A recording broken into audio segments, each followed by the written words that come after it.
Assalamualaikum warahmatullahi wabarakatuh. Salam liur mas, salam sejahtera untuk kita semua. Semoga selalu dalam lindungan Allah Subhanahu wa taala. Oke, sahabat petani walet ya, berjumpa lagi hari ini di channel saya ya, Api Abizar Walet. Kali ini saya akan membahas tentang kekurangan dan keuntungan dalam penggunaan styrofoam ya. Nah, baik. Sebenarnya dalam penggunaan styrofoam sebagai landasan burung walet itu bagi kalangan para petani walet sebenarnya apa ya, sesuatu hal yang tidak lumrah lagi ya, dimana setiap akan melakukan on perdana pada gedung-gedung RBW baru pasti akan identik dengan adanya pemasangan styrofoam pada setiap sirip di masing-masing lantai. Akan tetapi, sebagian dari petani walet ya kurang mengetahui apa sih sebenarnya kekurangan dan keuntungan penggunaan styrofoam sebagai landasan burung walet dalam membuat sarang, ya kan? Nah, ini yang sebenarnya banyak jadi tanda tanya para petani walet, khususnya yang pemula ya. Di sini saya akan bahas ya, sebenarnya apa sih keuntungan dan kerugian dalam penggunaan styrofoam sebagai landasan burung walet. Nah, berdasarkan pengalaman saya, landasan sarang ya dari styrofoam yaitu ukuran lebar 1 sampai 2 cm ya. Biasanya kita gunakan panjangnya juga 7 sampai 8 cm dengan ketebalan 2 sampai 3 cm. Ada juga sebagian menggunakan dos nasi dari styrofoam ya, yang sudah dibentuk sesuai dengan keinginan, yang kemudian dipasang atau ditempelkan pada bagian sirip. Nah, sebenarnya ini penggunaan styrofoam ini sebenarnya mampu meningkatkan populasi burung walet dari 25 sampai 50%. Ini sebenarnya dalam setahun ya. Sebenarnya ya. Yang penting populasi, terus lokasi itu menentukan ya, tata ruang ya, suhu kelembaban ya, insya Allah ya. Nah, landasan sarang ini berguna sebagai penopang sarang walet sehingga dalam jangka waktu 3 sampai 4 bulan insya Allah biasanya ya, kalau populasinya bagus ya, letaknya strategis ya, ada beberapa dari styrofoam yang kita pasang biasanya sudah terdapat penesan. Jadi jelas sebenarnya bahwa landasan sarang dari styrofoam ini memaksa dan memicu burung walet untuk membuat sarang secara utuh ya. Lain halnya kalau kita menggunakan sarang palsu ya. Sarang palsu atau sarang imitasi, memang populasi burung itu akan bertambah, hanya saja apa ya, kita tidak mendapatkan hasil atau sarang burung walet itu kita tidak menghasilkan, tidak menghasilkan sarang burung walet itu kalau kita menggunakan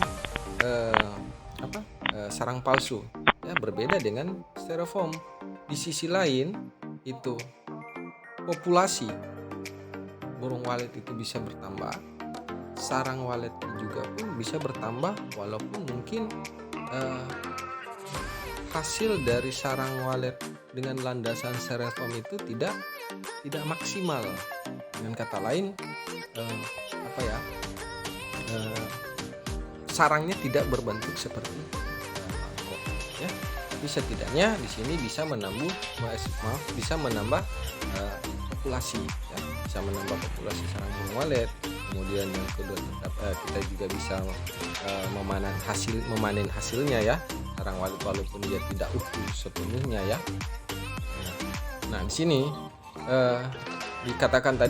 saya katakan tadi bahwasannya sebenarnya penggunaan styrofoam itu dapat memicu burung walet untuk membuat sarang secara utuh, ya kan? Nah, maksud saya secara utuh yang dimaksudkan di sini berarti dia bisa membuat ya, kalau memang landasan yang digunakan itu mungkin bagus, pasti sarang yang dihasilkan juga utuh ya. Tapi kalau kita menggunakan landasan seperti styrofoam atau dos nasi, itu biasanya kita tidak mendapatkan hasil sarang yang seperti kita inginkan, karena styrofoam ini tidak dapat digunakan untuk meletakkan telur, sehingga oleh apa produksi sarang burung walet juga pasti akan meningkat, ya kan?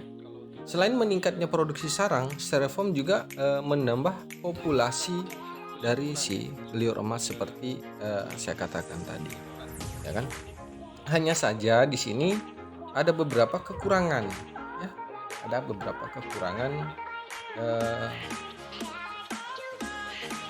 dalam penggunaan styrofoam sebagai landasan sarang burung walet, ya.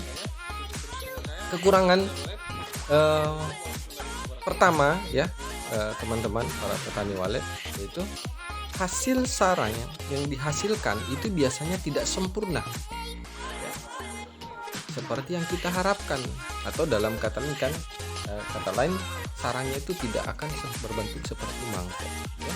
Pasti ketebalannya hanya jari kelingking mungkin, meskipun bentuknya tidak beraturan, kemudian mungkin jari telunjuk, ya. Nah, itu kalau kita menggunakan styrofoam, ya. Nah, biasanya ini terjadi pada penggunaan styrofoam pada dos nasi, ya kan? Nah, kalau penggunaan styrofoam menggunakan styrofoam biasa yang kita raut ukuran ketebalan 1-2 cm, kemudian panjangnya 7-8 cm.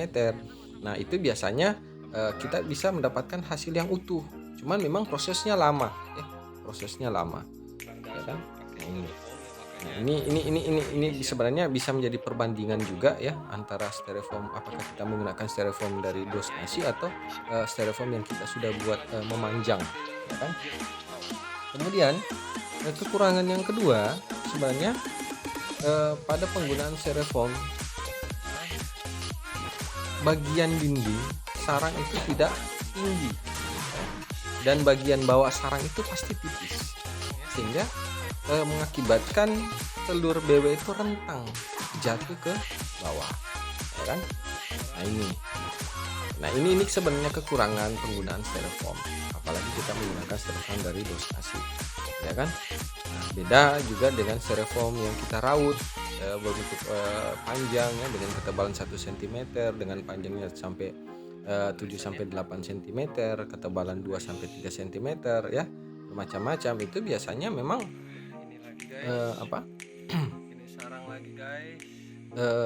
hasilnya kalau memang rezeki, ya, dia akan bagus tempelan, jadi sarangnya akan bagus, jadi akan utuh sarangnya, ya. Kemudian yang ketiga, styrofoam dari dos biasanya mudah lubang, sebab BW itu biasanya akan mematuk, ya, dia akan mematuk permukaan, ya, menggunakan tangannya, menggunakan bukan tangannya, ya, menggunakan mulutnya, menggunakan paruhnya itu tujuannya untuk memperkasar permukaan, ya, sehingga liur dari burung walet itu bisa menempel dengan baik. Nah, akan tetapi jika styrofoam yang kita gunakan permukaannya atau ketebalannya atau agak tipis, ya, pasti itu akan berlubang, ya, sehingga mengakibatkan telur itu bisa saja jatuh melalui dari lubang styrofoam tadi, walaupun mungkin sebagian dari lantai landasan yang sudah lubang tadi itu sudah dilumuri dengan liur emas, maka dasarnya liur itu agak mudah patah sebenarnya, ya, itu mudah patah. Nah, ini bisa saja dia jatuh ke bawah, apalagi rangkaian sarang dari liur BW tersebut itu agak jarang. Kemudian di bawah sudah terdapat lubang, ya, otomatis dia akan jatuh ke bawah, sehingga satu kerugian buat kita sebenarnya, ya. Kemudian dan yang terakhir, keempat, ya, styrofoam biasanya mengundang hama, ya. Ini hama, cuma kadang memang tidak diperhatikan betul teman-teman para petani walet ya, tidak terlalu diperhatikan betul. Karena saya terus terang saya pernah alami ya. Saya harap dia terpasang dengan bagus styrofoamnya, tapi ternyata setelah saya lihat lebih dekat lagi ternyata di dalam pori-pori antara styrofoam dos nasi itu terdapat semut. Nah, ini sebenarnya sangat mengganggu ya. Nah, ini sangat mengganggu BW sebenarnya. Karena BW itu tidak akan merasa betah ya, yang merasa terganggu dengan kehadiran semut tadi. Apalagi tempat dia bertengker ya, harusnya sudah jadi tempat dia untuk membuat sarang di situ, tapi ternyata ketika kita lihat ternyata ada hama seperti hama semut. Nah, ini pasti dia akan berpindah ke tempat lain. Nah, ini sebenarnya styrofoam itu satu kekurangannya juga ya. Nah, kemudian juga bisa mengundang kecoa. Nah, biasanya styrofoam itu bisa ditempatkan kecoa untuk bertelur ya, bertelur. Nah, kan dimakan bagian kecoa itu biasanya, coba diperhatikan karena styrofoam yang sudah bekas-bekas yang sudah lama tersimpan di rumah, biasanya bagian dinding styrofoam itu terdapat telur kecoa ya. Jadi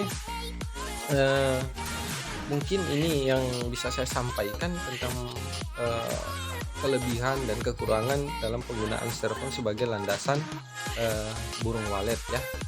Jadi tinggal teman-teman saja para petani walet yang bisa menimbang-nimbang ya. Jadi saya mohon diperhatikan baik-baik,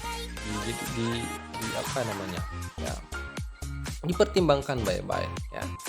Jadi semoga bermanfaat ya, dan bisa menjadi barometer atau tolak ukur ya bagi teman-teman para petani walet.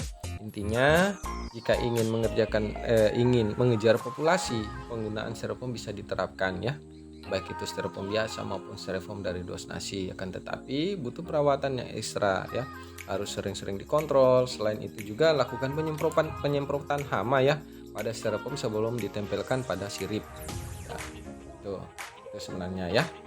Oke, baik, mungkin itu penjelasan singkat dari saya ya. Salam sejahtera buat teman-teman para petani walet ya, tetap bersabar ya, nikmati proses sebab rezeki itu sudah diatur ya sesuai dengan takarannya masing-masing ya. Jangan lupa like, komen, dan subscribe channel ini agar bisa berkembang ya. Sekian dari saya, terima kasih, salam Yurmas, dan assalamualaikum warahmatullahi wabarakatuh.